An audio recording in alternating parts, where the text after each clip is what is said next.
क्या आपको पता है कि सबसे मेन रीज़न क्या है, क्यों अपने most of the traders block कर देते हैं अपने अकाउंट को या उड़ा देते हैं। अब ये मत कहना कि ये ऐसे स्ट्रेटजी उसकी अच्छी नहीं है, इमोशनल लेस से वो इतना स्टेबल नहीं है, नहीं वो नहीं है। मैं आपको अपनी स्टोरी बताने वाला हूँ। आपको स्क्रीन में दिख जाएगी कि मेरी एक लूजिंग स्ट्रीक है, और यहाँ पे आपको आसपास कहीं पे दिख जाएगा स्क्रीन पे एक मेरी विनिंग स्ट्रीक है। तो मैं एक लूजिंग स्ट्रीक से एक विनिंग स्ट्रीक में कैसे गया, मैं आपको सब बताने वाला हूँ। तो लाइक कर लेना, सब्सक्राइब कर लेना और शेयर कर लेना इस वीडियो को, और कमेंट करना कि आपको कोई क्वेरी या कुछ भी है तो कमेंट सेक्शन में पूछ सकते हो। चलो वीडियो सीधा स्टार्ट करते हैं।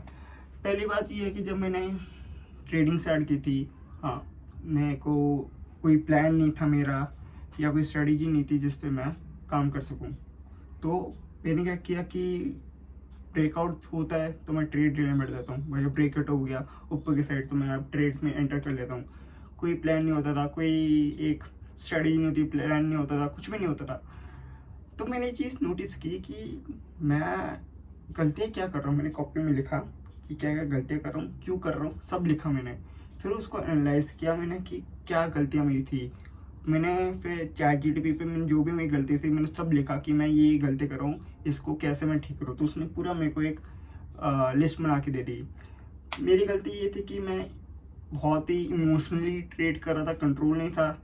मेरे पास कोई प्लान नहीं था, स्ट्रेटजी नहीं थी, ना कोई एक डिसिप्लिन था, ना कोई सेट ऑफ रूल्स थे, कुछ भी नहीं था। बस कर रहा हूँ मैं ट्रेड, क्योंकि कहीं पे भी ब्रेकआउट दिखा, मेरे को कुछ भी रिवर्सल दिखा, कहीं पे भी घुस गया बिना प्लान के, बिना कोई स्ट्रेटजी के।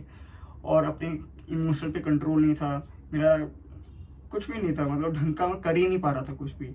फिर मैंने क्या किया कि यूट्यूब पे गया। यूट्यूब पे मैंने कैसे अपने इमोशन को कंट्रोल करे, कैसे हम डिसिप्लिन रहे, कैसे रूल्स बनाऊं, कैसे मैं अपनी स्टडी को कैसे करूं, तो वो चीज़ सीखी। तो मेरे को पता लगा कि पहले तो कोई स्टडी जो आपको सही लगती है, आपको लगता है कि हाँ ये स्टडी सही है, 4 से 6 महीने का बैक टेस्ट होना चाहिए। जब आप वो कर लोगे आपका एक डाटा होएगा, तो कब ट्रेड करना है वो सब कुछ आपको पता होएगा। दूसरा ये कि हर दिन ट्रेडिंग डे नहीं होता। ये नहीं है कि आज मंडे आज भी ट्रेड मिलेगी, ट्यूसडे को आज भी ट्रेड मिली, नहीं। शायद से मंडे को आपको मिल जाए, ट्यूसडे ना मिले, वेडनेसडे ना मिले, थर्सडे भी ना मिले, फ्राइडे मिल जाए। तो आपके अंदर पेशेंट लेवल अच्छा होना चाहिए और कंट्रोल होना चाहिए आपके इमोशनल के ऊपर। वो धीरे धीरे जब ट्रेड करते रहोगे एक्सपीरियंस थोड़ा आपको गेन होने लगेगा, खुद ही आपके पास एक एक्सपीरियंस आ जाएगा अपने इमोशनल को कंट्रोल करने के लिए। तो ये चीज़ तो आप खुद ही सीख जाओगे। और आपके पास ना एक लिस्ट होनी चाहिए, या कॉपी पे लिख लो जहाँ पे भी आप ट्रेडिंग कॉपी या नोट्स बनाते हो जिस पे भी, कि मेरे को ये मेरे सेट ऑफ रूल्स है, मेरे को इसको फॉलो करना है। और मेरे को अगर कोई भी मेरे को सप्लाई जोन दिखता है, डिमांड जोन दिखता है, तो वहाँ पे मेरे को सेटअप लेना है। या मेरे को क्या बोलते हैं दिन में, बस अगर मेरे को ट्रेड लेना भी है तो दिन के मैं 2 या 3 ट्रेड लूँगा। अच्छा 2 ट्रेड लूँगा, प्रॉफिट में गए तो मैं तीसरा ट्रेड नहीं लूँगा।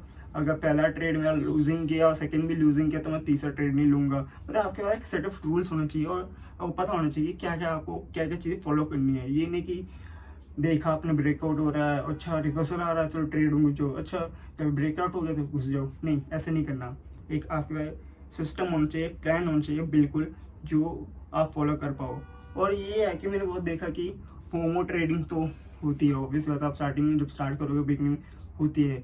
और मैं बहुत बार कह चुका हूँ कि आप, जरूरी नहीं है कि मार्केट से पैसा बना के जाओ।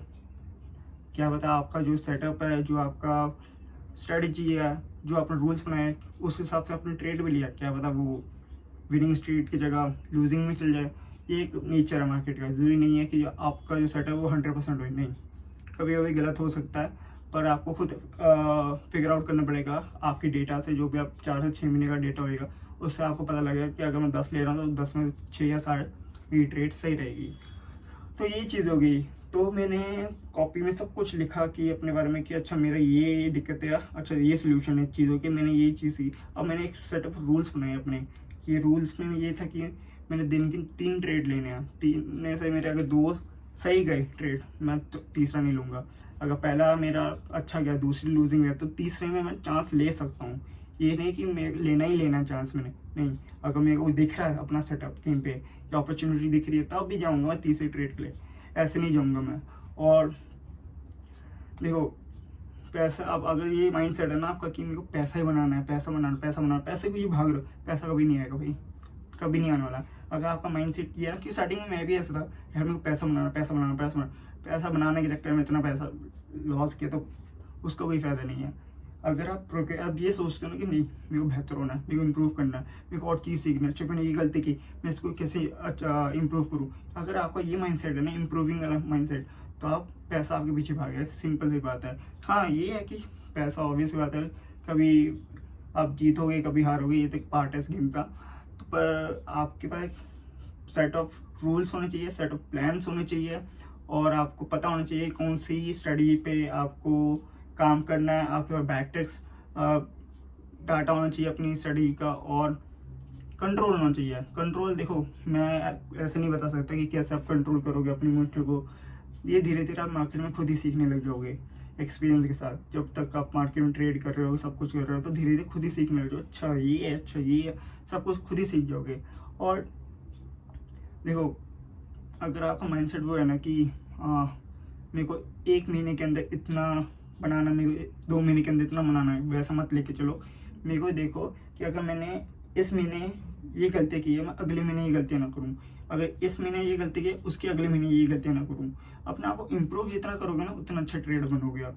इम्प्रूविंग में बहुत पावर है, इम्प्रूव करो अपने आप को, खुद ही आप देखोगे 6 या साल के बाद पीछे मुड़ के देखोगे यार मैं तो कहाँ से कहाँ आ गया, खुद भी नहीं पता लगेगा आपको, क्योंकि आपका माइंडसेट ऐसा है कि आपको इम्प्रूव करना है। आपको ये नहीं कि हाँ मेरे को पैसे बनाना नहीं, इम्प्रूव करने पे आप ज़्यादा इंपॉर्टेंस दे रहे हो। तो अपने आप को इम्प्रूव करो, इमोशनली आप अपने आप को जितना कंट्रोल कर सकते हो करो, और अपना सेट ऑफ रूल्स, आपके पास एक pure data back testing data होना चाहिए आपकी स्ट्रेटेजी का, और अपने आप को इतना ट्रेन कर लो कि हाँ, और समझा लो अपने आप को कि यहाँ पे मैं जीत भी सकता हूँ और हार भी सकता हूँ, ये पार्ट है स्कीम का। और हर दिन मैं पैसा नहीं बनाने वाला, पर मेरे पास एक पूरा डेटा है जिससे मैं इतना कॉन्फिडेंस है कि मैं इतने ट्रेड लूँगा तो इतने में से मैं इतनी जीतूँगा। तो एक कॉन्फिडेंस लेवल जब होता है ना, वो अलग ही लेवल का होता है। तो ट्रेड करो जितना कर सकते हो, डेमो में करो, आपके पास बैक टेस्टिंग डाटा होना चाहिए, और जितना टाइम दोगे मार्केट में उतना आप सीखोगे। और जो भी आप गलतियाँ करते हो ना, आप अपने नोट्स में लिखो कि आज मैंने ये गलती की, मैंने ये ट्रेड में ये गलती की।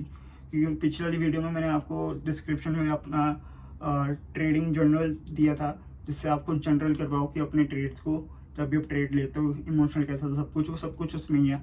अगर नहीं है तो इस वीडियो में भी डाल दूँगा डिस्क्रिप्शन में, कॉपी कर लेना और उस हिसाब से अपनी चीज़ें लिखना कि कैसा लगा। तो मिलते हैं अगली वीडियो में। अगर कोई भी डाउट है आप सीधा कमेंट सेक्शन में पूछो, और लाइक और सब्सक्राइब कर लो चैनल को, और शेयर भी कर लो अपने ट्रेडर्स दोस्तों को। तो मिलते हैं अगली वीडियो में।